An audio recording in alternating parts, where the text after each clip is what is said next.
Bachelor point দিয়ে বেশ আলোচনায় চলে এসেছেন অভিনেত্রী লামিমা লাম। এই ধারাবাহিকের নতুন পর্বের জন্য অপেক্ষা করছেন ভক্তরা। তবে ব্যাচেলর পয়েন্ট ধারাবাহিকের অভিনয় শিল্পীরা ভিন্ন ভিন্ন নাটকেও নিজেদের সরব উপস্থিতি জানান দেন।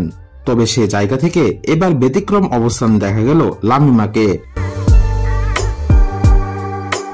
এবারের ঈদে কাজল আরিফিন অমির কোনো নাটক মুক্তি পায়নি। ফিমেল 4 ওয়েব ফিল্ম মুক্তি পেয়েছে, সেটাও ওটিটি প্ল্যাটফর্মে।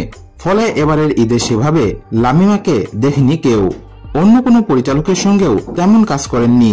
এছাড়াও লামিমা সামাজিক মাধ্যমে সরব ছিলেন। ফেসবুকে তার পেজ থাকলেও তিনি অ্যাকাউন্ট থেকে সক্রিয় নন, সেটি অ্যাভেলেবল নয়। কেন বন্ধ করেছেন সেটাও জানাননি। তবে জানা গেছে এই মুহূর্তে লামিমা অস্ট্রেলিয়ার সিডনিতে রয়েছে। লামিমা শিমুলের সঙ্গে দারুণভাবে জনপ্রিয়। এর কারণ হিসেবে বলেছিলেন, আমিও শিমুল ভাইয়ার জুটি মানুষ বেশ পছন্দ করে, তাই অমি ভাইয়া আমাদের দুজনকে জুটি করে বেশ কয়েকটি কাজ করেছেন। সর্বশেষ বিদেশ নাটকেও আমরা জুটি হয়েছি, এটাও মানুষ পছন্দ করেছে। শিমুলের সঙ্গে জুটি হওয়ায় নানা রকম অভিজ্ঞতাও রয়েছে। এ বিষয়ে লামিমা বলেন, আসলে ব্যাচেলর পয়েন্ট এমন একটি কাজ যার মাধ্যমে আমার পরিচয় তৈরি হয়েছে।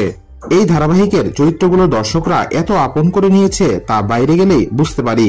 ধরুন, শপিং করতে গেলাম, লোকজন বলছে শিমুল আসেনি। আমি বলি শিমুল তো আমার সঙ্গে থাকে না।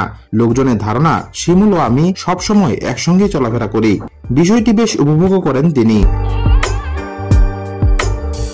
লামিমা নামের পরিচয়টা ব্যাচেলর পয়েন্টের মাধ্যমেই ছড়িয়ে পড়ে, কিন্তু তিনি এই ধারাবাহিকের সঙ্গে যুক্ত হন 2020 সালে।